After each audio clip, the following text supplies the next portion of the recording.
Hello, এই যে ছবিটা দেখছো, আপনারা যে ছবিটা দেখছো, এই ছবিটা সিমেন্ট দিয়ে বানানো একটা ওয়াটারফল। এটা সেফটি পয়েন্ট হার্টসের। এটা পুরোপুরিভাবে এখন কমপ্লিট হয়নি, কালারটা বাকি আছে। যদি আপনারা কেউ এইরকম বানাতে চান আপনাদের বাড়িতে বাংলোতে বা तो আপনারা যোগাযোগ করতে পারেন।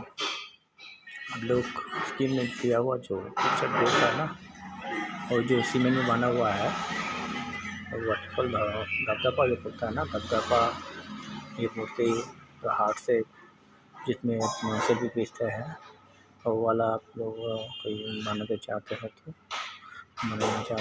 तो अब मेरा स्क्रीन पे दिया हुआ नंबर पर कॉन्टैक्ट करो। ओनली फॉर महाराष्ट्र में, मुंबई में, पुणे में। महाराष्ट्र में आप कहीं पर बनाते हैं, आप लोग को मिल जाएगा काम। कॉन्टैक्ट करो, क्या करना है बोलो।